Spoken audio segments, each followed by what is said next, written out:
Israel US ആക്രമണം ശക്തമാക്കിയതിന് പിന്നാലെ Hormuz കടലിടുക്കിൽ ഉടലെടുത്ത പ്രതിസന്ധിയിൽ ഇന്ത്യ ഉൾപ്പെടെയുള്ള ലോകരാജ്യങ്ങൾ ഇന്ധനക്ഷാമത്തിന്റെ ഭീഷണിയിലാണ്. ക്രൂഡ് ഓയിലിന്റെയും പാചകവാതത്തിന്റെയും വിതരണം തടസ്സപ്പെട്ടതോടെ സമ്പദ് വ്യവസ്ഥയിലും അതിന്റെ അനുരണനങ്ങൾ കണ്ടു തുടങ്ങി. എന്നാൽ ഇന്ധന ലഭ്യതയുടെ കാര്യത്തിൽ മാത്രമല്ല ഇറാനിൽ നിന്ന് പ്രതിസന്ധി നേരിടേണ്ടി വരിക. അതിനേക്കാൾ ഭയാനകമായ മറ്റൊരു ഭീഷണി ഇറാനിൽ നിന്നുണ്ടാകുമോ എന്ന ആശങ്കയിലാണ് ലോകരാജ്യങ്ങൾ. ഹോർമൂസിലെ കടലിനടിയിലൂടെ കടന്നുപോകുന്ന ഇന്റർനെറ്റ് കേബിളുകൾ ഇറാൻ ലക്ഷ്യം വെക്കാൻ സാധ്യതയുണ്ടെന്നാണ് റിപ്പോർട്ടുകൾ. ശത്രുരാജ്യങ്ങളെ സമ്മർദ്ദത്തിലാക്കാൻ ഇറാൻ ഈ ഇന്റർനെറ്റ് കേബിളുകൾക്ക് നേരെ ആക്രമണം നടത്തുമോ എന്നാണ് ആശങ്ക. ലോകത്തെ ഇന്റർനെറ്റ് ഡേറ്റയുടെ 90% കൈമാറുന്നത് ഈ കടലിടുക്കിലൂടെ കടന്നുപോകുന്ന ഒപ്റ്റിക്കൽ ഫൈബർ കേബിളുകളിലൂടെയാണ്. ആയിരക്കണക്കിന് കിലോമീറ്റർ നീളത്തിൽ വ്യാപിച്ചു കിടക്കുന്ന ഈ നേർത്ത കേബിളുകളാണ് വീഡിയോ കോളുകൾ, ഇമെയിലുകൾ മുതൽ ബാങ്കിംഗ് ഇടപാടുകൾക്കും AI സേവനങ്ങൾക്കും വരെ ആവശ്യമായ ആഗോള ഇന്റർനെറ്റ് വിവരങ്ങളെല്ലാം വഹിക്കുന്നത്. ചെങ്കടലിൽ മാത്രം 17ഓളം പ്രധാന കേബിളുകൾ ഉണ്ടെന്നാണ് റിപ്പോർട്ട്.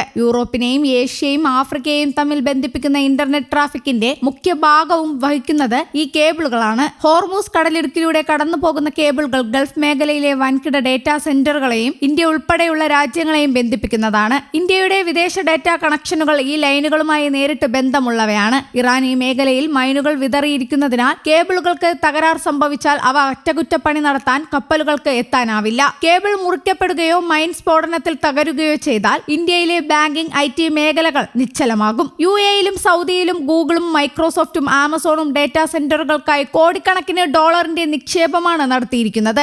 ഇറാൻ കേബിളുകളെ ലക്ഷ്യം വെക്കുമോ എന്ന് വ്യക്തമല്ലെങ്കിലും അതിനുള്ള സാധ്യത തള്ളിക്കളയാനാവില്ല എന്നാണ് നിരീക്ഷകരുടെ വിലയിരുത്തൽ. ഹോർമൂസ് കടലിടുക്കിലെ ആഴം കുറഞ്ഞ ഭാഗങ്ങളിലൂടെയാണ് കേബിളുകൾ കടന്നു പോകുന്നത് എന്നതിനാൽ ഇത് തകർക്കുന്നതും എളുപ്പമാണ്. ഒരു ചെറിയ അപകടമോ സ്ഫോടനമോ കേടുപാടുകളോ ഉണ്ടായാൽ ആഴ്ചകളോളമോ മാസങ്ങളോളമോ ഇന്റർനെറ്റ് ബന്ധം തകരാറിലാക്കാൻ സാധ്യതയുണ്ട്. ഗൾഫ് രാജ്യങ്ങളെയാണ് ഇത് ആദ്യം ബാധിക്കുകയെങ്കിലും ഇന്ത്യയിലെ കേബിളുകൾ കാരണം ഇവിടെയും ഇന്റർനെറ്റ് വേഗത കുറയാനിടയാകും. നിലവിലെ സാഹചര്യത്തിൽ കേബിളുകളുടെ സുരക്ഷ ഭീഷണിയിലാണ്. രണ്ട് പാതകളും തടസ്സപ്പെട്ടിരിക്കുന്നതിനാൽ അറ്റകുറ്റപ്പണികൾ ഏതാണ്ട് അസാധ്യമായിരിക്കുകയാണ്. തകരാറിലായ കേബിളുകൾ ശരിയാക്കാൻ ആവശ്യമായ പ്രത്യേക കപ്പലുകൾക്ക് ഈ മേഖലയിലേക്ക് സുരക്ഷിതമായി പ്രവേശിക്കാൻ കഴിയില്ല. ഒരു ചെറിയ അപകടമോ മൈൻ സ്ഫോടനമോ അല്ലെങ്കിൽ ബോധപൂർവമായ കേടുപാടുകളോ ഉണ്ടായാൽ ആഴ്ചകളോളം അല്ലെങ്കിൽ മാസങ്ങളോളം ഇന്റർനെറ്റ് ബന്ധം തകരാറിലാകാൻ സാധ്യതയുണ്ട്. 2024 ഗസയിലെ ഇസ്രായേൽ ഹമാസ് യുദ്ധത്തിനിടയിൽ ഹമാസിന് ഐക്യദാർഢ്യം പ്രഖ്യാപിച്ച് ഹൂതികൾ നടത്തിയ ആക്രമണങ്ങളിൽ ചെങ്കടലിലെ പല കേബിളുകൾക്കും കേടുപാടുകൾ സംഭവിച്ചിരുന്നു.